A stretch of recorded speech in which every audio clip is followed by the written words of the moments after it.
प्रदूषित पाणी आणि पाण्याच्या कमतरतेमुळे त्यांना डिहायड्रेशन झाले आहे आणि अशक्तपणामुळे त्यांना चक्कर आली. आम्हाला जे पण पाणी मिळते ते कमी प्रमाणात प्रदूषित मिळते. हो, आणि प्रदूषित पाण्यामुळे गावात अनेक साथीचे रोग पसरत आहेत सरपंच. आपण पाण्यासाठी टँकरची व्यवस्था केलेली आहे.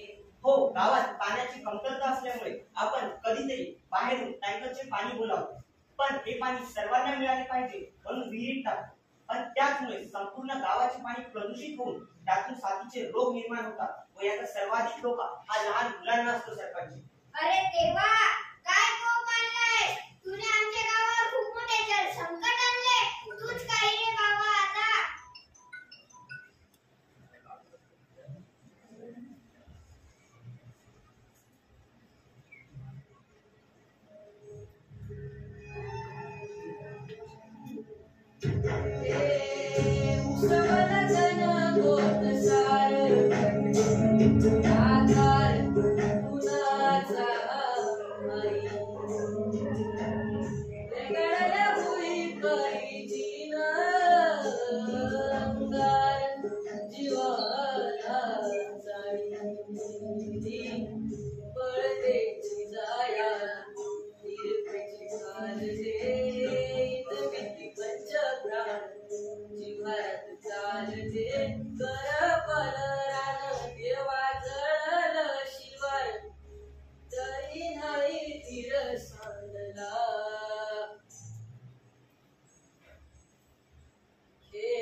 अशी काय चुकी झाली आमच्याकडून?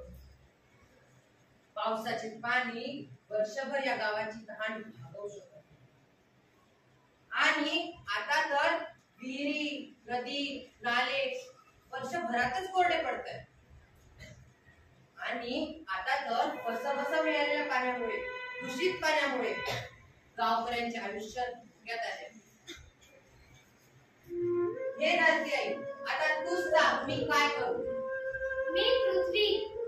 सुमारे 5 अब्ज वर्षांपूर्वी माझी निर्मिती झाली. त्यावेळी झाड, वृक्ष, वेली यांचा जणू हिरवेगार गालिचाच माझ्यावर चढवला गेला होता. पक्ष्यांचा किलबिलाट, नद्या, धबधबे यातून वाहणारे निखळ पाणी या सर्वांमुळे माझे सौंदर्य अधिकच खुलत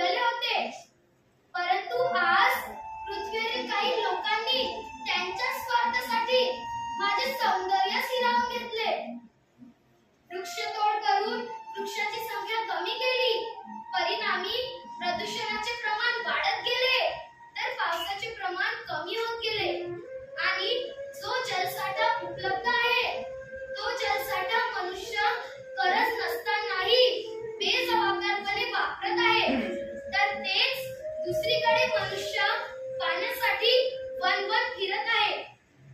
योग्य वेळी पाणी न मिळाल्यामुळे शेतकऱ्यांचे खूप नुकसान होऊन शेतकरी हताश बसला आहे व आता तर नापिकी व कर्जबाजारीपणामुळे शेतकऱ्यावर आत्महत्येची सुद्धा वेळ आली आहे. आणि हे एवढे मोठे जलसंकट थांबवणे हे केवळ आणि केवळ फक्त तुमच्यासाठी आहे.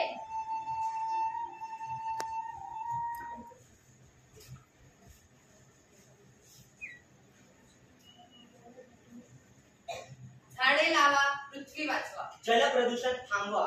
जंगलतोड थांबवा. पाणी नाही तर जीवन नाही. पाण्याचा अतिवापर थांबवा व पाणी साठवा. पावसाच्या पाण्याचे साठवण करा. पाणी वाचवा, जीवन वाचवा. आम्ही सर्वजण मिळून मानवावरील जल संकट